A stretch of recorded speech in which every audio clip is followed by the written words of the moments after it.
My stepdaughter's jealousy led her to secretly feed me peanuts during our honeymoon, resulting in a terrifying trip to the emergency room. Now, she's panicking and threatening to quit college after her father cut her off financially due to her cruel prank. Let me start from the beginning to give you the full picture. I'm a 44-year-old woman who just got married last month to Jeff, my boyfriend of 4 years who is 48. Jeff has a daughter from his previous marriage named Addison, who is 18. For reasons I've never fully understood, Addison has never liked me. Jeff and I met through mutual friends about 4 years ago.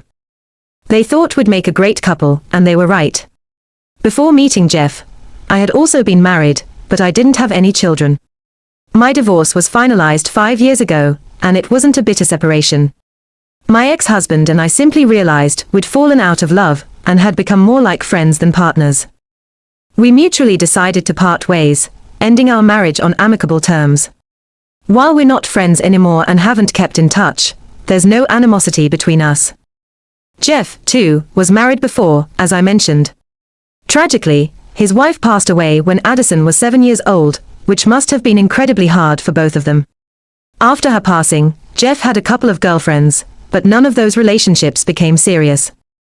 So, both of us had been single for quite a while when our friends decided to set us up. We're really grateful they did, because it turned out to be one of the best decisions of our lives. We rarely have any relationship issues, beyond the mundane stuff that all couples deal with. We get along exceptionally well, he understands me deeply, and I feel the same about him. The only significant challenge in our relationship has been his daughter, Addison.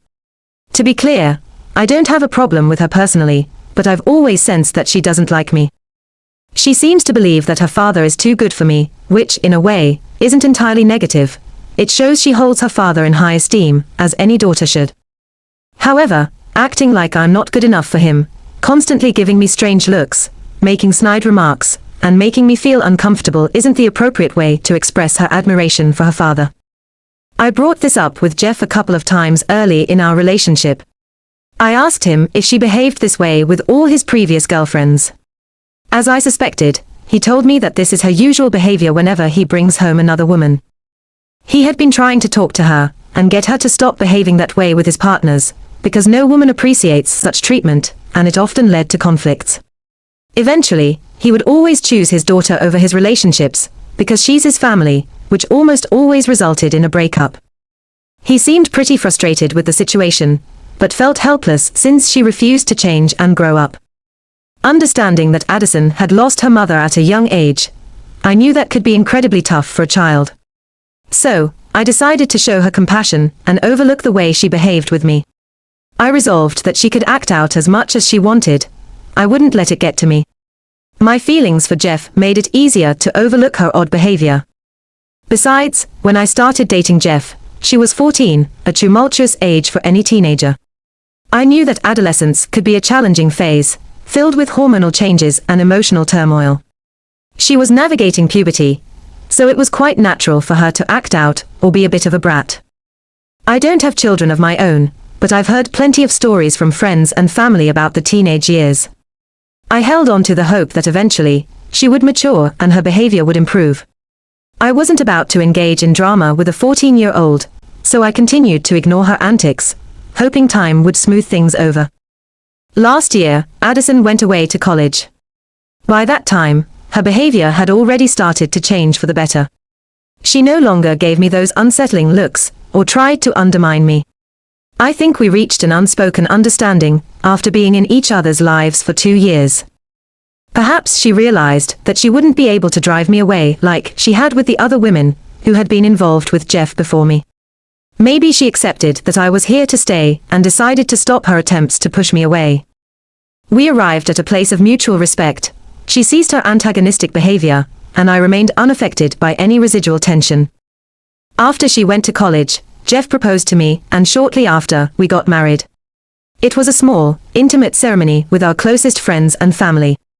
Naturally, Addison was present. I had expected her to be upset, or at least a bit distant, but she seemed quite okay with everything.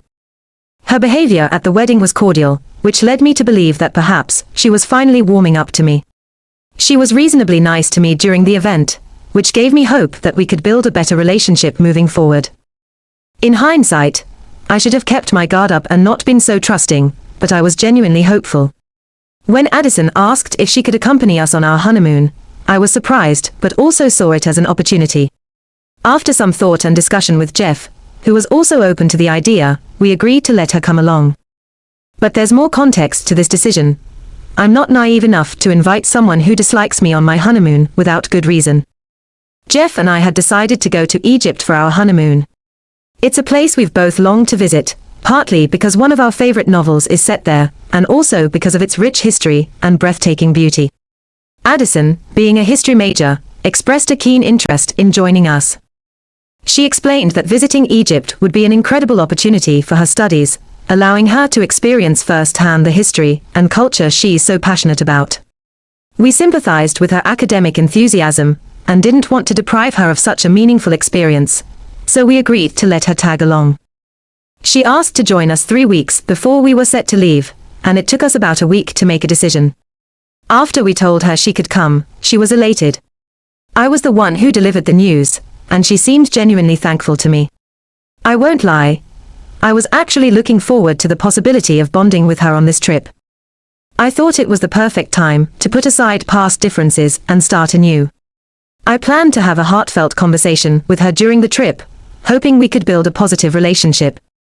After all, Jeff and I are committed to spending the rest of our lives together, and I didn't want any unresolved issues with my stepdaughter lingering in the background. Addison was still in college and had missed some classes to attend our wedding. She didn't want to miss more, especially since she'd be away with us for another week or so. She returned home on the day of our flight, arriving about 3 hours before we were supposed to leave for the airport. Everything was quite rushed, so we didn't have much time to interact. Our primary focus was on getting to the airport on time and ensuring we had everything we needed for the trip. I didn't notice anything unusual about her behavior that day. She seemed as eager as we were to embark on this adventure. There was absolutely no way I could have predicted what was about to unfold. The journey to Egypt went smoothly. The flight was uneventful, and we arrived without any issues. Upon landing, we took a cab to our hotel, feeling the excitement of the trip ahead. We were all tired from the long journey, especially Addison, who had traveled extensively that day. We decided it would be best to rest for a while and then explore in the evening. We had arranged for Addison to have her own room on a different floor of the hotel. This setup allowed Jeff and me to enjoy our honeymoon privacy while still having the opportunity to spend time with her. It seemed like a fair compromise, considering we had invited her along. Jeff decided to take a nap in our room. About an hour after we settled in, I received a call from Addison. She wanted to go out and grab some lunch and asked if I'd join her. She hadn't had a proper meal on the flight and was looking for some company. I thought it was a great opportunity to spend some one-on-one time with her, so I agreed. She invited me to her room, mentioning that she had ordered something special for both of us. I was touched by the gesture and thought it was a sign that she was making an effort to bond. When I arrived, we started chatting, and everything seemed normal. We laughed and shared stories, and I began to feel optimistic about our relationship. When the food arrived, I was a bit hesitant about the dessert. It looked unfamiliar, somewhat sloppy, and not like anything I'd seen before. The hotel staff assured us that it was made exactly according to the instructions provided by Addison. She enthusiastically explained that it was a traditional Egyptian dessert she had read about online. I don't recall what she called it, but it was something I'd never tried before. Not wanting to dampen the mood or offend her, I decided to give it a try. That decision turned out to be a grave mistake. Almost immediately after taking a few bites, I felt my throat start to close up. I was struggling to breathe. Panic set in as I realized I was having a severe allergic reaction. I have a life-threatening allergy to peanuts, and unbeknownst to me, the dessert was loaded with peanut butter. Addison had specifically instructed the kitchen to use a generous amount of peanut butter in the dessert, then cover it with vanilla ice cream and dates to mask the smell and taste. I hadn't detected any peanut flavor, and since I trusted that she wouldn't put me in harm's way, I didn't think to question it. As my condition worsened, I desperately shouted for Addison to get my EpiPen from my room. She seemed shocked and panicked, but had the presence of mind to call the hotel reception and request an ambulance immediately. She also alerted Jeff about the situation. My memory of the events that followed is hazy. I recall the sheer terror of not being able to breathe and the chaos of being rushed to the hospital. I woke up in the emergency room, disoriented and frightened. The doctors informed me that I had suffered a severe allergic reaction, and that they had administered treatment to stabilize me. They kept me overnight for observation due to the severity of the reaction. Back at the hotel, Jeff was beside himself with worry. He had been informed by the hotel staff that Addison had ordered a dessert containing a significant amount of peanut butter, and served it to me, leading to my hospitalization. The hotel staff expressed their apologies, although they made it clear that they were not aware of my allergy, and had simply followed the instructions given. Once I was discharged, I sat down with Jeff and recounted everything that had happened. He was furious and immediately confronted Addison. She had been silent throughout the ordeal, offering no explanation or apology. When pressed, she claimed it was just a harmless prank, and that she had forgotten about my allergy. She said she intended to give me a bad-tasting dessert as a joke, nothing more. Jeff was livid. He told her that her actions were reckless, and could have cost me my life.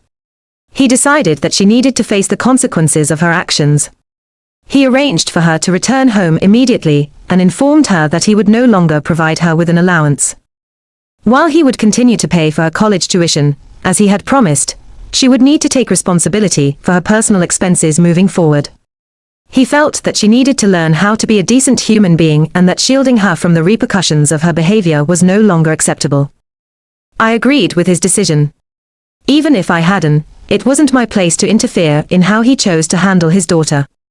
I decided to focus on recovering and enjoying the rest of our honeymoon, despite the shadow that this incident had cast over it. However, Addison wasn't willing to accept her father's decision. Instead of addressing the issue with him, she began bombarding me with emails.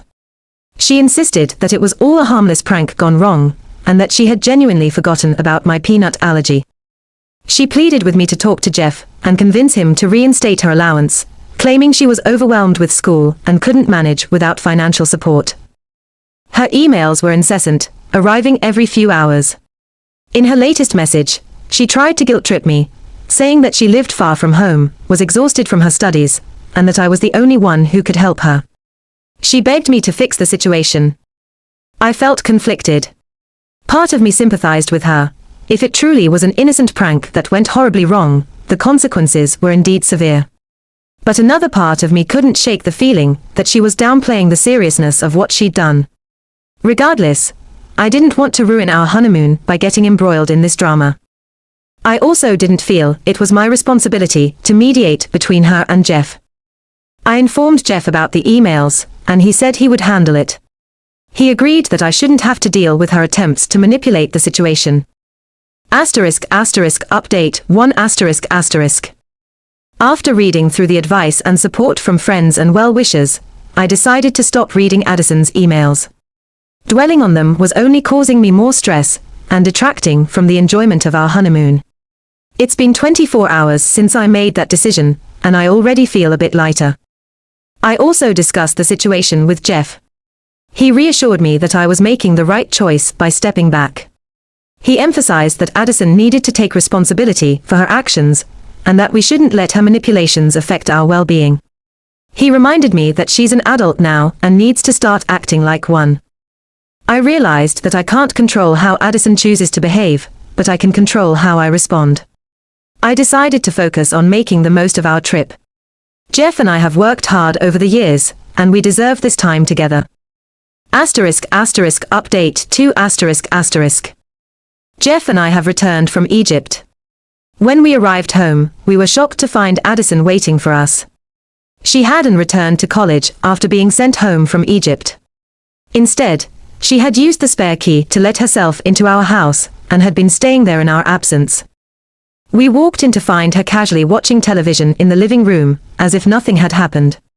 She greeted us without any hint of remorse or surprise. I felt a mix of anger and disbelief. I decided to address the situation directly. I told Addison that I didn't feel safe around her, and that I wasn't comfortable with her staying in our home. I pointed out that Jeff was paying for her education, and she was wasting his money by skipping classes and not returning to school. I asked her to leave. She ignored me completely and turned her attention to Jeff. She pleaded with him, insisting that he couldn't just cut her off because of a stupid prank. She tried to manipulate him emotionally, reminding him that she's his only daughter, and that he was the only family she could rely on. I could see Jeff wavering, so I stepped in. I reminded him of the severity of her actions, that her prank had landed me in the emergency room and could have been fatal. I expressed my doubts about her claims of forgetting my allergy, given our history. I didn't want to come between them, but I felt it was important to be honest. At this point, Addison finally acknowledged me. She turned to me with anger and said that if she had truly wanted to harm me, she wouldn't have called for help. She implied that she could have let me suffer longer if she had malicious intent. Her words sent a chill down my spine. I told her that statements like that were exactly why I couldn't trust her and didn't want her in our home. I pointed out that I had tried for years to build a positive relationship with her, but she consistently rejected my efforts and disrespected me. The confrontation escalated. Addison became agitated and got in my face, eventually shoving me. While she didn't push me hard, it was enough to make me step back. Jeff immediately intervened. He told her that her behavior was unacceptable and that she needed to leave. Addison accused him of choosing me over her, but he stood firm. He explained that he wasn't choosing sides, he was standing up for what was right. She hurled insults and accusations at both of us, but eventually stormed off to pack her things. It's been a few hours since she left. Jeff and I are trying to process everything that's happened. It's heartbreaking to see their relationship deteriorate like this, but we both agree that we can't allow her behavior to continue unchecked. As much as I sympathize with the loss she experienced as a child, she's now an adult and needs to take responsibility for her actions. Update 3 A week has passed since we returned from our honeymoon. Today, Jeff received an email from Addison. She threatened to drop out of college if he didn't resume sending her a monthly allowance. She claimed that the stress was too much for her, and that she couldn't cope without his financial support.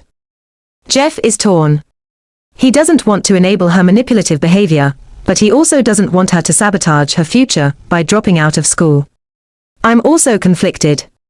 While I harbor resentment towards Addison for how she's treated me, I don't want to see her throw her life away. We discussed the situation at length. I suggested that perhaps this was another attempt to manipulate him. After all, her tuition and housing are already covered. Jeff continued to pay for those expenses. She simply needs to manage her personal expenses, which many college students do by working part-time jobs. Addison is capable of finding a job and supporting herself. It's not an unreasonable expectation for an 18-year-old college student. Jeff agreed, but was still struggling with the guilt and worry. Her behavior is incredibly frustrating. She's making things harder for everyone involved and seems unwilling to accept responsibility. It feels like she thrives on creating chaos and conflict. I don't know what more we can do. Update 4 Jeff and I decided to send Addison a carefully considered response. We told her that we respect her autonomy, and that the decision to stay in college or not is hers to make. However, we made it clear that if she chooses to drop out, she shouldn't expect any financial support from us. She's legally an adult now, and it's time for her to take responsibility for her choices. We also informed her that if she attempted to return home without our consent, we would consider it trespassing and involve the authorities. It wasn't an easy message to send, but we felt it was necessary.